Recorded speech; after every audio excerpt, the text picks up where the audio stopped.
এই যে পঞ্চপল্লীতে আমাদের 3 ভাইকে শহীদ করা হলো, এরপর এটাকে কেন্দ্র করে যে আন্দোলন হলো, সে আন্দোলনেও গুলি চালিয়ে শহীদ করা হলো। ওই ধর্মের মধ্যে একজন লোকে কি এর বিরুদ্ধে কোনো বিবৃতি দিয়েছে?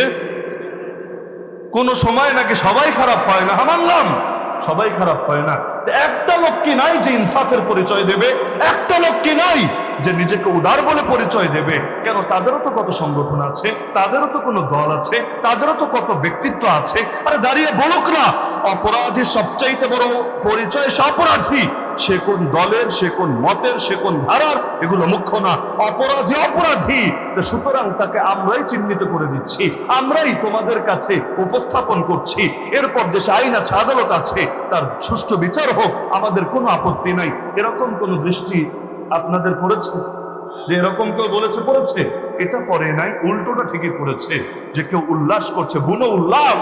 যাক, মৌলবাদীদের একটা শিক্ষা হচ্ছে আগামীতেও মোল্লাদের কেমন সাইজের উপর রাখতে হবে।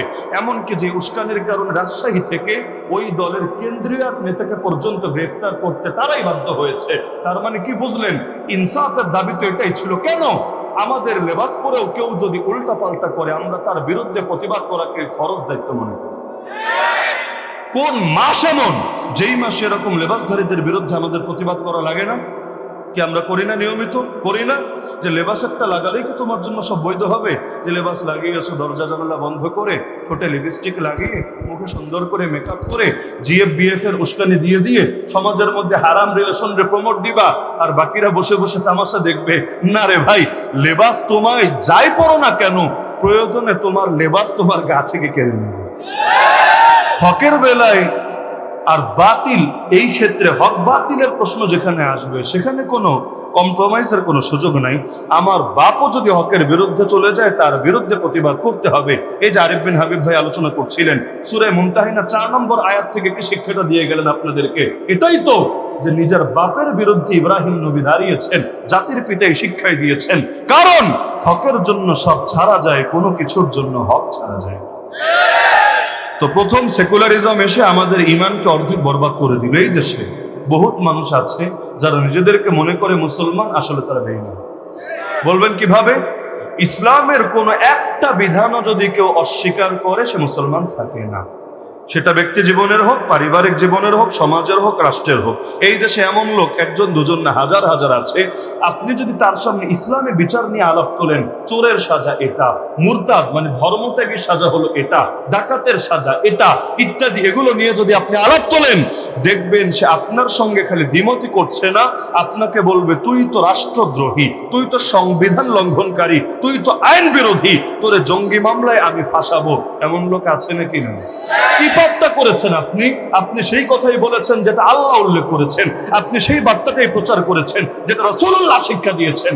তা আল্লাহ এবং তার রাসূলের শিক্ষা বলে দিলে যদি কারো ভেতরে আগুন জ্বলে, বুঝতে হবে সে আর মুমিন নাই, ইতিমধ্যে বেঈমান হয়ে গেছে। যেমন জিহাদের সন্ত্রাস নিয়ে আমাদের ভাই মুফতি আরিফ বিন হাবিব আলোচনা করছিলেন না? মনে করেন কেউ যদি জিহাদকে সন্ত্রাস বলে, সে তো মুমিন। সে যদি নামাজ পড়ে তাহলেও কাফের, যদি রোজা রাখে তাহলেও, যদি হজ করে তাহলেও। কেন কাদিয়ানীরা নামাজ পড়ে না? হিজবুত তাওহীদরা রোজা রাখে না? যারা বলে কোরআন মানি হাদিস মানি না, ওরাও যাকাত দেয় না? তো এই ইবাদত যতই করুক, আমল করতে করতে যদি কপালে দাগও ফেলে দেয়, কিন্তু ইসলামের ন্যূনতম একটা বিধান, ধরেন মেসওয়াকের মতো সাধারণ কোনো বিধান দিয়েও যদি নাক ছিটকায়, টিটকারি মারে, প্রত্যাখ্যান করে, অস্বীকার করে, দুনিয়ার সব হকপন্থী আলেম একমত, সে আর ইমানদার থাকবে না, বেঈমান হয়ে যাবে। লা ইলাহা ইল্লাল্লাহ মুহাম্মাদুর রাসূলুল্লাহ, এই বাক্য বলার মানে জাস্ট একটা বাক্য মেনে নেওয়া না, জাস্ট একটা শিরোনাম মেনে নেওয়া না, বরং এই বাক্যটা হলো পুরো ইসলামের একটা শিরোনাম। এই বাক্য বলা মানে পুরো ইসলামকে মেনে নেওয়া। এখন যদি লা ইলাহা ইল্লাল্লাহ, লা ইলাহা ইল্লাল্লাহ জিকির করতে করতে মুখে ফেনাও তুলে ফেলে, কিন্তু ইসলামের প্রমাণিত সুপ্রতিষ্ঠিত একটা ন্যূনতম বিধানকেও অস্বীকার করে, সে বেঈমান হয়ে যাবে। সুতরাং ফতোয়া ক্লিয়ার।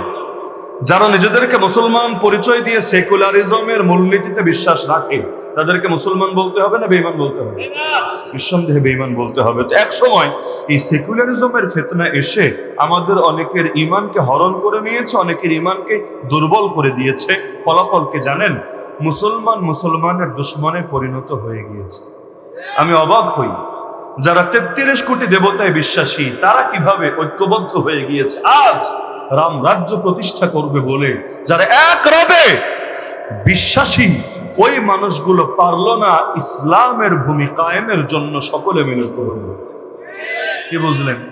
33 কোটি দেবতা মানার পরও কি সুন্দর ঐক্য, অথচ তারা আপোষে মারপিট করলে যুক্তিতে ধরতো, কিন্তু না, ওরা ঠিকই মৌলিক কিছু বিষয়ে, আমি বলছি না ওদের মধ্যে ইখতিলাফ নাই, শাখাগত ইখতিলাফ ওদেরও আছে আমাদেরও আছে, দুনিয়ার সবার আছে, এমনকি খ্রিস্টানদের মধ্যেও আছে, নাস্তিকদের মধ্যেও আছে, রাজনৈতিক অরাজনৈতিক সবার মধ্যে আছে, কিন্তু শাখাগত জিনিস কখনোই ঐক্যের কেন্দ্রবিন্দু হয় না। শাখা দিয়ে হবেটা কি? শিকড়ে যদি না থাকে আমাদের ঐক্য তো হবে শিকড় রক্ষার জন্যই। কারণ এই জমিনে এখন যে ইস্যুগুলো আমরা ফেস করছি, যেমন আল আকসাকে রক্ষা করতে হবে, এটা কি শুধু হানাফির দায়িত্ব? 4 মাসের আন্দোলনের ফসল সংবাদ নামে একটা পেপার আছে না, এখানে রিপোর্ট করেছে যে শরীফ থেকে শরীফার গল্প বাদ যাচ্ছে না। কিসের জন্য? অনেকগুলো কারণ দিয়েছে, এর মধ্যে একটা কারণ হলো যে শরীফ থেকে শরীফার গল্পে কোনো সমস্যা আছে কিনা এটা চিহ্নিত করার জন্য তারা একটা কমিটি গঠন করেছে। ওই কমিটির মধ্যে আমাদের মতো লেবাসপড়া হুজুর ছিল। কে ছিল আমি নাম সহ বলতে পারি, বলার দরকার। তো এখন এইরকম লোক যারা ছিল সবাই মিলে তারা বলেছে যে এই গল্প পড়ানো লাগবে না, কয়েকটা শব্দ ডিকশনারি করে দিয়েছিল। লাউরে বানায় দিবে কদু, বিফরে বানায় দিবে গরুর গোশত, ফ্রাইসরে বানায় দিবে ভাত, ব্যাস হয়ে গেল, কেচ্ছা খতম, গল্প বাদ যাচ্ছে না। 2 নম্বর এবং মৌলিক কারণ বলেছে, পত্রিকায় নাম দেয় নাই যে কোন কোন কর্মকর্তা, মন্ত্রণালয়ের কোন কোন ব্যক্তি এটা ঘোষণা দিয়েছে, নাম প্রকাশ না করে তারা রিপোর্টটা করেছে যে এটার উপরে আপত্তি তো দেখি শুধু হেফাজতি হুজুররা তুলেছে, অথচ এটা কওমি মাদ্রাসায় ঢোকানো হয় নাই, আলিয়া মাদ্রাসায় ঢোকানো হয়েছে। আলিয়া মাদ্রাসা সিলেবাস আলাদা, কওমি মাদ্রাসা সিলেবাস আলাদা। তো যার বিয়ে তার খবর নাই, পাড়াপড়শির ঘুম নাই, তারা লিখেছে আলিয়ার হুজুররা এই গল্পের মধ্যে কোনো সমস্যা খুঁজে পাচ্ছে না। সন্দেহ থাকলে আপনারা পত্রিকায় ঘেটে দেখেন যে হুবহু এই বাক্য আছে কিনা, যে আলিয়া মাদ্রাসার শিক্ষকরা এর মধ্যে কোনো সমস্যা খুঁজে পাচ্ছে না। তা আপত্তি যার সমস্যা সে তো করছে না, আপত্তি করছে 3rd পারসন সিঙ্গুলার নাম্বার এই হেফাজতি হুজুররা। আর হেফাজতি হুজুর মানে তো কওমি হুজুর, কওমির সিলেবাসে তো এটা নাই, সুতরাং এটা বাদ যাবে না। দেখে আমার এত আফসোস লেগেছে, আরো 2-3 মাস আগ থেকে আমরা চিৎকার করছি, চেঁচামেচি করছি যে এই যে পাঠ্যপুস্তকের অসঙ্গতি, এগুলো নিয়ে প্রতিবাদ করা শুধু আমাদের দায়িত্ব না। হ্যাঁ, তোমার ঘরে যদি আগুন লাগে নৈতিক দায়িত্ব হিসাবে আমিও ছুটে যাব আগুন নিভাতে, কিন্তু যার ঘরে আগুন লেগেছে তাকে তো আগে জাগতে হবে, আগে সচেতন হতে হবে। আরে তুমি আলিয়া মাদ্রাসায় শিক্ষকতা করো, তাতে কি?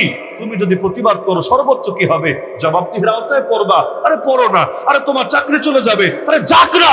আরে তোমার প্রমোশন আটকে যাবে, আরে যাক প্রমোশন আটকে, তাতে কি হয়েছে? সর্বোচ্চ জেলের ভাত খাওয়া লাগবে, সমস্যা নাই, কাশিমপুরে জেলের ভাত আমরাও খেয়েছি, একসঙ্গে মিলে ভাগ ভাগ করে খেয়ে নেব, এতে কি এমন লস হয়ে গিয়েছে?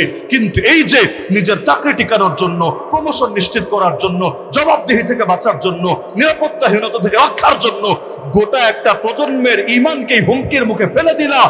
আরে আগামী দিন রবের সামনে দাঁড়াবা কোন মুখে? আলিয়ার কি কওমি এটা বিষয় না, কিন্তু বিষয় হলো আদর্শের পক্ষে যে লড়াই করতে জানে না সে নিজেকে কোন মুখে নবীর ওয়ারিস বলে পরিচয় দেয়, তার কি লজ্জা লাগে না?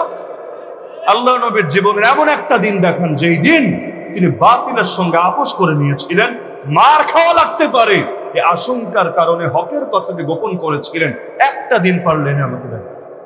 মক্কার যুগে জিহাদ তো ছিল না, আলোচনা তো শুনলেন, খেলাফত ছিল না, ইসলামী বিচার ছিল না, নবীর বাহিনী ছিল না, রাষ্ট্রীয় ক্ষমতা, প্রশাসনিক ক্ষমতা কিচ্ছু ছিল না। কিন্তু এই মক্কার জীবনেও আল্লাহ নবী হক বলেন নাই, গোপন করেছেন। তাগুতের বিরুদ্ধে তিনি দুর্বার আন্দোলন প্রতিবাদ গড়ে তোলেন নাই, তিনি নিজের জবানকে সংকুচিত রেখেছেন। এমন কোন প্রমাণে আসমানের নিচে জমিনের উপরে কোনো বাপের বেটা দেখাতে পারবে? মার সয়ে নেওয়া যায়, কিন্তু হক তো ছেড়ে দেওয়া যায় না। কারণ আগেই বলেছি হকের জন্য সব ছাড়া যায়, কোনো কিছুর জন্য হক ছাড়া যায় না। কেন? হুজুর বাদ দেন, সাধারণ মানুষই, যেমন আসিফ মাহতাব উৎস ছাড়, সবাই তো এখন সারা দেশ তাকে চেনে। এই যে স্যাক্রিফাইসটা তাকে করতে হলো আদর্শের জন্যই, শরীফার গল্পের জন্যই আল্লাহর বান্দা চাকরি হারিয়েছে। আপনি বলেন 1000 বছর চাকরি করে যা পেত এর চাইতে বেশি কিছু ইতিমধ্যে পেয়েছে কিনা? এই যে মানুষের দিলের ভালোবাসা, এই যে লক্ষ কোটি মানুষের দিল নিঃসৃত দোয়া, এর চাইতে দামি অর্জন একজন শিক্ষকের জীবনে কি হতে পারে? তাহলে চাকরি হারালে কি রে ভাই? এই যে আমাদের হুজুররা জেল খেটে এসেছে, লসটা কোথায় হয়েছে আমাকে বলো। আমরা যখন একসাথে 1300 জন গ্রেফতার হলাম, সে 2021 সালের কথা, বাংলাদেশে বেদাতিরা উল্লাস করেছে, উল্লাস যে নবীর দুশমনদের একটা উচিত শিক্ষা হয়েছে। আল্লাহর নবীর শানে এরা বেয়াদবি করে, আহলে বাইতের শানে গোস্তাখি করে, সুতরাং এদের শিক্ষার দরকার ছিল। এবং কেউ কেউ বলেছে তাদের পীরের বদদোয়া লেগেছে। অদ্ভুত ব্যাপার। আমার তখন দুইটা প্রশ্ন মাথায় কিলবিল করতো। বের হওয়ার পর প্রথম দিকের বয়ানে আমি প্রশ্ন ছুড়ে দিয়েছি তাদের উদ্দেশ্যে। আজ প্রায় 2 বছর হতে চললো, এখনো জবাব পাই নাই। আমি বলেছিলাম দুটো প্রশ্ন। 1 নম্বর, এই পীর আবার কেমন পীর, মানে ভণ্ডদের পীর আর কি, যে এই পীর আবার কেমন পীর যে খালি বদদোয়া করে জেলে ঢোকাতেই পারে, কিন্তু যারা জেলে ঢোকায় সেই জালেমদের কোনো ক্ষতি করতে পারে না। মানে যেই পীরের বদদোয়া খালি এক লাইনে চলে, আর এক লাইনে চলে না, খালি নিরীহ অসহায় হুজুরদেরকে বদদোয়া দিয়ে দিয়ে জেলের ভাত খাওয়াতে পারে, কিন্তু যারা সবকিছুকে মগের মূল্য বানিয়ে রাখে ওদের একটা চুলো বাঁকা করতে পারে না। তো এইরকম পীরদের বদদোয়া নিয়ে তো নতুন করে পিএইচডি করা উচিত। দ্বিতীয় আমার পয়েন্ট ছিল, বুঝলাম জেলে যাওয়াটা বদদোয়া ছিল, নবীর শান আহলে বাইতের শানে গোস্তাখের পরিণতি ছিল, নাউযুবিল্লাহ, মানলাম তর্কের খাতিরে। কিন্তু যারাই জেল থেকে বের হলো, যেই পরিমাণ জনপ্রিয় হয়ে জেলে ঢুকেছিল, এর চাইতে 1000 গুণ, লক্ষ গুণ, কোটি গুণ বেশি জনপ্রিয় হয়ে জাতির মাঝে ফিরে আসলো। আরে ইউসুফ নবীকে দেখেন না, ধরে ফেলে দিল কুয়ার মধ্যে, পরবর্তীতে তাকে কুয়া থেকে উঠিয়ে বিক্রি করে দিল বাজারে, সেখান থেকে গেল বাদশার গোলাম হয়ে, স্বাধীন মানুষ, নবীর পুত্র, তাকে এখন গোলামের জীবন যাপন করতে হলো। অবশেষে কুপ্রস্তাব দেওয়া হলো, রাজি হলেন না। তো যেই পাপ করলেন না, ওই পাপের অপবাদ কাঁধে নিয়ে জেলে গেলেন। এরপর সেই জেল থেকে বের হয়ে 1 লাখ অর্থমন্ত্রী হয়ে গেলেন। আপনি এবার হিসাব মিলান, দুনিয়ার লোকে দেখছে যে ইউসুফকে ধরে কুয়ার মধ্যে ফেলে দেওয়া হচ্ছে, মনে হয় জানেই বাচ্চাটা মরে যাবে, কিন্তু বাস্তবে তারা কুয়ায় ফেলছে না, তারা তাকে ধরে মিশরের প্রেসিডেন্ট বানিয়ে দিচ্ছে। বলবেন কিভাবে? না হলে তার বাড়ি ফিলিস্তিনের কেনান। কোথায় ফিলিস্তিন, কোথায় হলো মিশর? আরে ফিলিস্তিনের কেনানে তিনি যদি স্বাভাবিকভাবে বড় হন, কি হবেন? একজন মেম্বার, একজন চেয়ারম্যান, একজন এমপি, একজন মেয়র, আরে কতটুকুই হবেন? সর্বোচ্চ ফিলিস্তিনের রাজা। এটাই তো স্বাভাবিক কথা। তাহলে ফিলিস্তিন কই, মিশর কই? মিশরে তার আত্মীয় নাই, মিশরে তার বাপদাদা নাই, মিশরে তার ঘর বাড়ি নাই, কিছুই তো নাই। কিন্তু আল্লাহর বান্দার জন্য আল্লাহ কপালে লিখে রেখেছেন তিনি মিশরের বাদশা হবেন। তো যদি তাকে ধরে কুয়ায় না ফেলতো, তিনি মিশরের বাদশা কিভাবে হতেন? وجعلناهم أئمة يهدون بأمرنا لما صبروا وكانوا بآياتنا يوقنون। রবের কোরআন বলছে, আমি তাদেরকে নেতা বানিয়ে দিয়েছি, ইমাম বানিয়ে দিয়েছি, খলিফা বানিয়ে দিয়েছি, তখন যখন তারা দুটো গুণের পরিচয় দিয়েছে। 1 নম্বর গুণ হলো সবরের পরিচয় দিয়েছে, মন ভাঙে নাই, আল্লাহর ব্যাপারে নিরাশ হয় নাই। কারণ ওয়ামাকারু ওয়ামাকারাল্লাহ আল্লাহু খায়রুল মাকিরিন। দুনিয়ার 2 পয়সার লোকেরা করে ষড়যন্ত্র, আল্লাহ করেন কৌশল, আর আল্লাহর কৌশল সর্বোত্তম কৌশল। আল্লাহর কৌশল যখন আসে, বাতিলের ষড়যন্ত্র টিকতে পারে না এক মুহূর্তের জন্যও। তো এখন আল্লাহ বলেন, যখন বান্দারা সবরের পরিচয় দিয়েছে, আজ চূড়ান্ত বিপদে পড়েও আমার আয়াতের উপর ঈমান আর ইয়াকিন রেখেছে, আমি আল্লাহ ফলস্বরূপ তাদেরকে জাতির নেতা বানিয়ে দিয়েছি।